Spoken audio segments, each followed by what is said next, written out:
ఈ కూర ఎంత సులువా అని అనుకుంటారండి వండే చాలామంది వీటిని తాలింపులు వేసి అవి చాలా చేస్తూ ఉంటారు. కానీ మా అమ్మగారు చేసే మెథడ్ వచ్చి చాలా టేస్టీగా ఉంటుంది. సేఫ్టీ కుక్ అండి. మనకి ఇంకా ఎక్కువ తక్కువ అయింది, ఎక్కువ ఉడికింది తక్కువ ఉడికింది, ముందు ఇది వేయాలి వెనక ఇది వేయాలి అది ఏం లేదండి. మా అమ్మగారు చేసే పద్ధతి ఒకటే.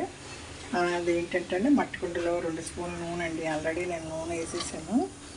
దీంట్లోనే జస్ట్ ఉప్పు కారం పసుపు వేసేస్తారు. కూరకు సరిపడా ఉప్పు, 1 స్పూను కారము, కొంచెం పసుపు అండి.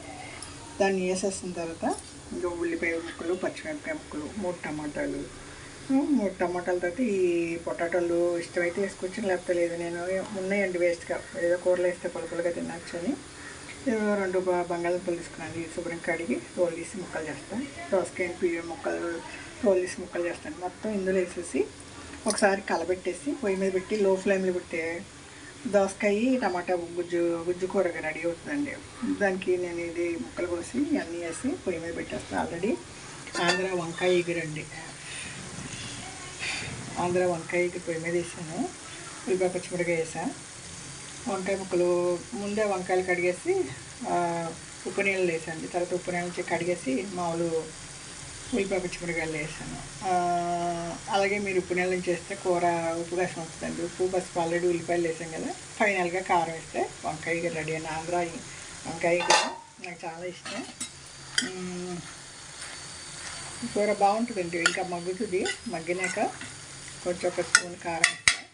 అంతవరకు లో ఫ్లేమ్లో ఉడికిద్దాం. ఇంకా ఇదండి కుక్కర్లో పెసలు ఉడికేస్తాను తాలింపు వేద్దామని. నైట్ పెసలు నానబెట్టాను. పెసరట్టు వేద్దాం అనుకున్నాను. ఇంకా లేట్ అయిపోయింది. స్ప్రౌట్స్గా తినొచ్చని క్లాత్లో మూట కట్టేస్తే మొక్కలు వస్తాయి. కాస్త వచ్చి కుక్కర్లో 1 విజిల్ ఉడికించానండి ఉప్పు వేసి.